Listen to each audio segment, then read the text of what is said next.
Hello, Brianna. It's your dad again. Now I want to talk about the how we got married, me and your mom. Well, we got married very quickly. We were at a bar called the Dirty Drummer. It's on Baseline and in between Dobson and Alma School, I believe. And it used to be called the Dirty Drummer. Now they're closed. But we were sitting there doing karaoke one night. Your mom rarely ever sang, but she did sing. One of the songs that she did sing, was surprising, was a song by TLC called Waterfall. And she actually sang pretty good. There was a few singers that surprised. It didn't surprise me that she sang good. What surprised me is that she didn't sing very often. Anyway, so we're doing the karaoke there, and it's getting close to the end of the night. She goes, we were talking about marriage. We've been living together probably about 2 weeks, maybe a week. We talk about marriage all the time. And she goes, why don't we run off to Vegas to get married? I was like, okay, we'll run off to Vegas to get married. As soon as the bar closed down at 2 o'clock, we got in her car, and that's when she had the Chevy. It was a little two-door car, 5-speed. It'll come to me. Anyway, so we drove to Vegas that night. We didn't get married. We tried, but it was pretty much we were tired, and by the time we woke up, we slept in the car because we didn't have the money to actually get a hotel room.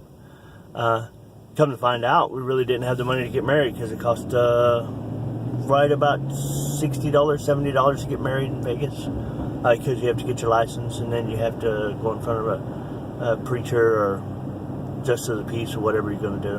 The first one we went to was Justice of the Peace. It actually took us 3 times to get married. We ran to Vegas and got 3 different times, and finally on the 3rd time, we left early.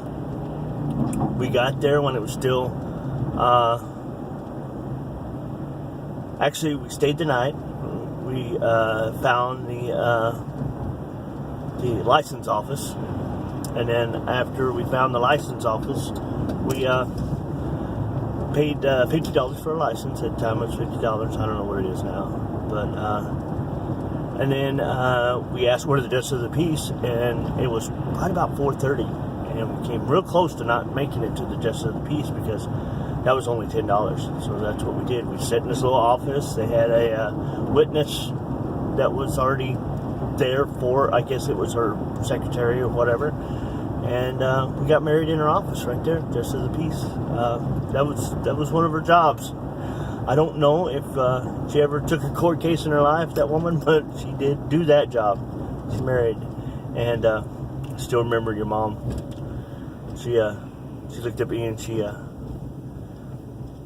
when the woman goes, "Do you take this woman, or do you take this man to be your lawful husband to death do you part?" Your mom closed her eyes like this and then opened her eyes, and she said yes. It was the happiest moment of my life. To go back, how this came about is that me and your mom, we've been dating a little bit, whatever, and like I said, I don't know if I said it in the last video. I didn't watch the last video before this one. We moved in together after seeing each other again for a year,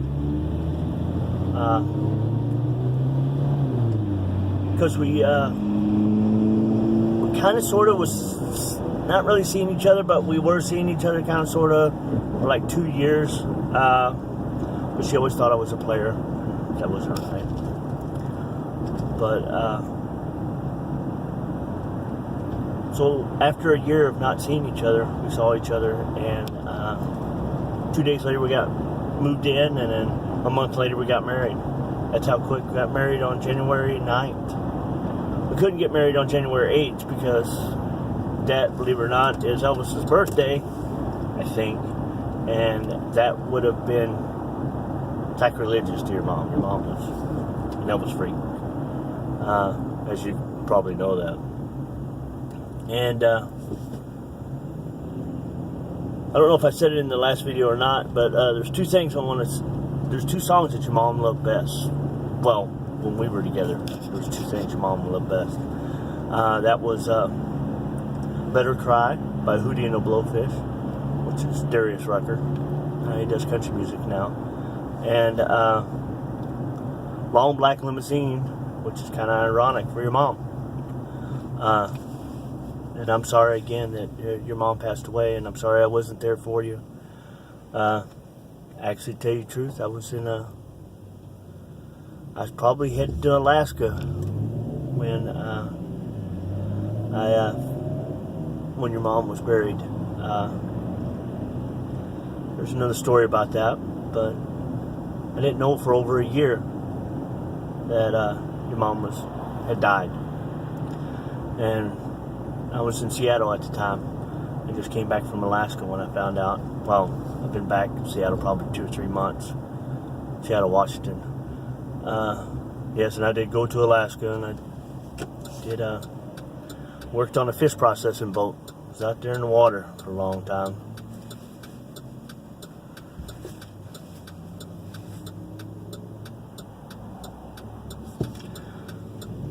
And sorry, there was a car from turning here. But anyway, yeah, and then we just changed the subject again back to the marriage. We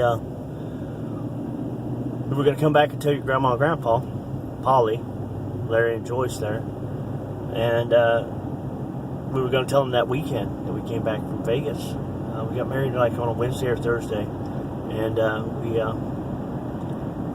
drove back and showed everybody that we actually got married. For a long time, everybody didn't believe we got married, but we did. We showed them the wedding certificate and everything, all the licenses and stuff like that. But anyway, we had to keep it a secret from your mom and dad because they said that they liked me, but they didn't want us to run off to Vegas to get married. Well, it was a little too late, so we ran off in Vegas and got married. But anyway, we kept it a secret for about a year and 3 months or something like that, because we got married in April again, April 19th, I believe. Yeah, it's April 19th. She wanted to keep the date 1/9 because that helped her remember, I guess, that our first wedding, which is the one I counted all the time. And she always told me to keep my mouth shut about it. Mom told me to keep my mouth shut about a lot of things, but sometimes I wouldn't, and she'd get mad at me. But so the second time we went and got married in Excalibur. That's what everybody knows, truly, how we got married, or at least that's what they believe. Got married in Excalibur. We had a beautiful wedding.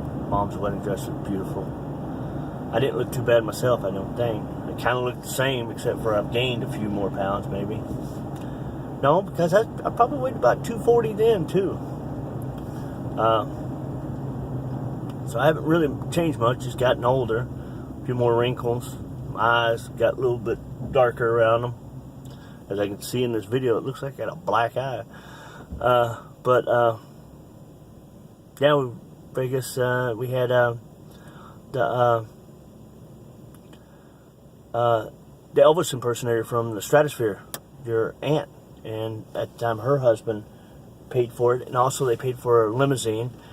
And your grandma and grandpa paid for the venue where we were at. It was actually at a hotel that was closed at the time under renovation, but the dining room and stuff was set up to where it was all nice and pretty and stuff.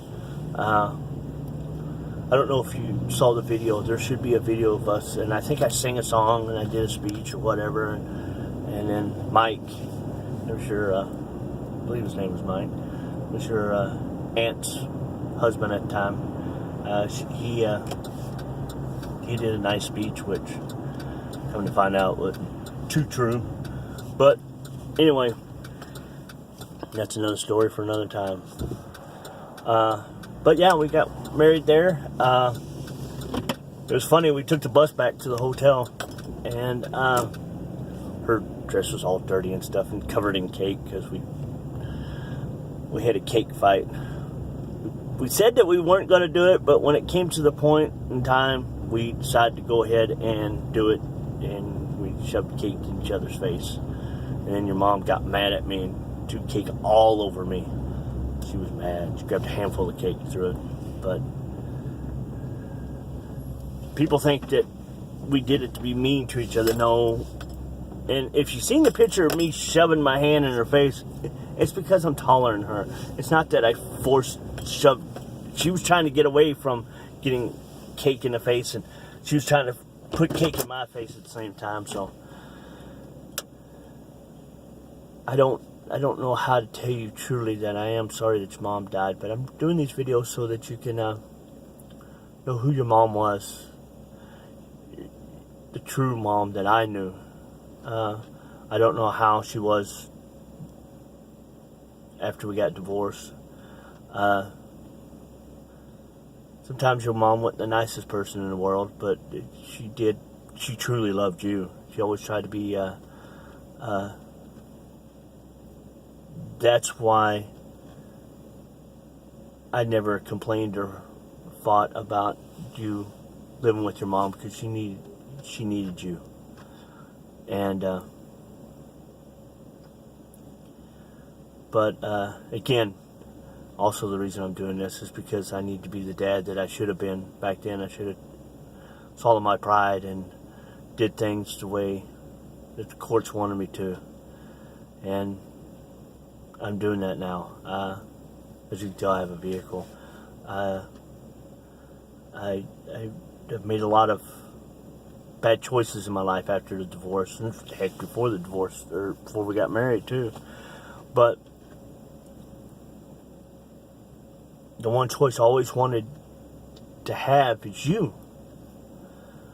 I always wanted a little girl, and so I got one.